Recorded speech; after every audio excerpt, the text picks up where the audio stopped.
Hi guys! Welcome back again to my channel, and for today's vlog, magluluto po muli tayo. So I hope samahan niyo po ako guys. So meron po ako ditong puso ng manok, and atin po itong hihiwain ng malilit na piraso. And meron din po ako ditong chicken gizzard or yung balon-balunan ng manok.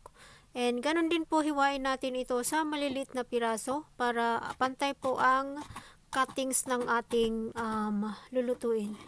So ayan, and after that ilagay po natin ito sa isang bowl. Pinagsama ko na po siya. Ayan po. And gagamit din po ako dito ng 1 medium size of white onion, or pwede po kayong gumamit dito ng any kind of onion na gusto nyo pong gamitin. And I'm going also to cut this into dice.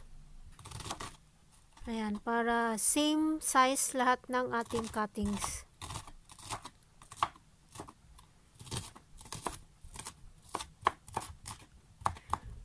Ayan guys, so after natin mag-cut ang ating sibuyas, simulan na natin ang pagluluto. So meron po ako ditong kawali, and I'm going to add here 2.5 tablespoon of cooking oil. And first we're going to saute first our chopped onion. We're going to saute this for about 1 minute.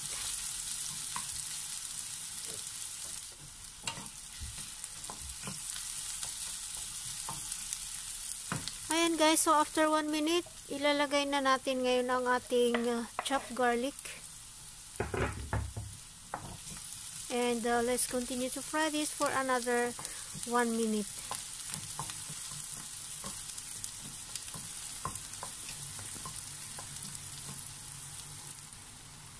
Ayan, so after 1 minute, ilalagay na natin ngayon ang ating chicken gizzard at ang puso ng ating manok. Ano bang English ng puso ng manok? Heart of the chicken. Ayan, and ayan. And ayan siya, pahaluin natin pag nag-ibang kulay nito. Ayan.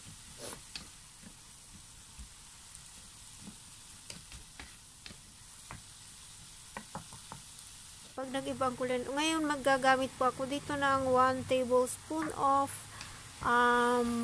aswete oil. Ayan, saka natin haluin.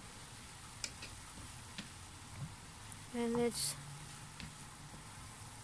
cook for 1 to 2 minutes. Ayan, so after 2 minutes, lalagay na natin ngayon ang ating bay leaves, and maglalagay din po tayo dito ng konting paminta. Pwedeng durog na paminta or pwedeng whole core ng paminta. Pwede rin po. Ayan, at saka maglagay po din po ako dito ng 1 teaspoon of salt. Ayan, saka natin po haluin to combine all the ingredients. And then, saka natin ito takpan and continue to cook for another 5 minutes.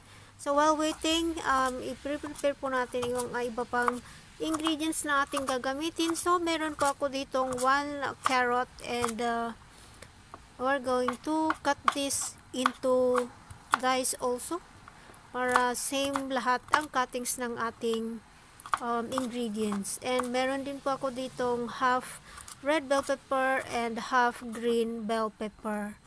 And for my recipe, kasi ang dapat dito is hahaluan natin ito ng radish, pero wala pa akong radish, so I will skip the radish, and only these ingredients ang aking gagamitin sa ating pagluluto for today's vlog.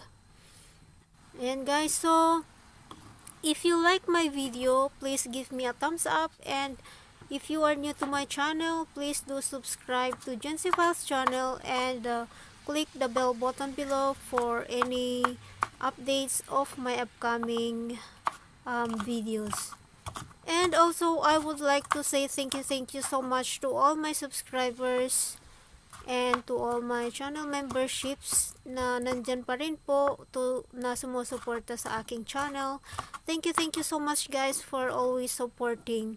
And also, I would like to say thank you so much also to Team Sueno families for all your support sa aming mga channel. Ayan, thank you so much po sa lahat ng nanonood ng aking video. And of course, kung nagustuhan nyo po ang aking video, pwede rin po kayong mag-leave ng comments down below if you have any suggestions. So ayan, so after 5 minutes, i-check po natin ito. And atin po itong hahaluin. Ayan, haluin natin siya ng konti. At pagkatapos, ilalagay na natin ngayon ang ating chopped carrot and ang ating chopped green and red bell pepper.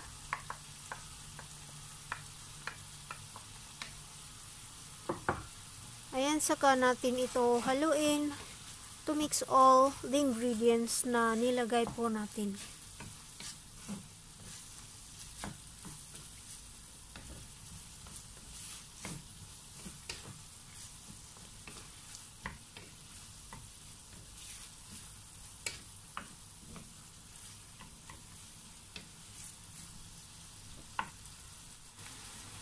Ayan, and ngayon maglalagay din po ako dito ng 1.5 tablespoon of soy sauce.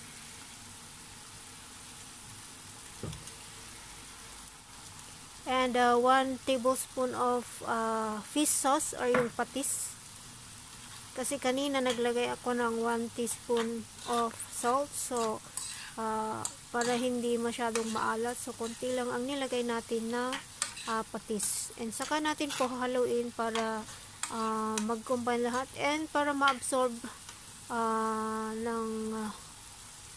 ma-absorb ang sauce na ating nilagay. Ayan po. And saka ako maglalagay dito ng 1 tablespoon of vinegar.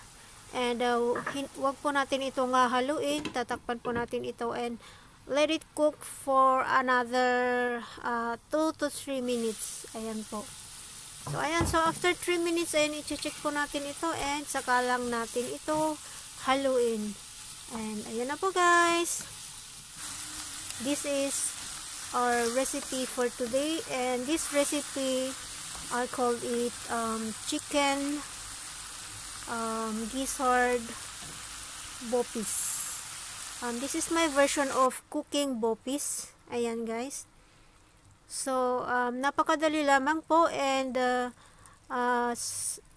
sa complete recipes, I'm going to write it down below. Ayan. So, ngayon ita-transfer po natin ito sa ating serving plate.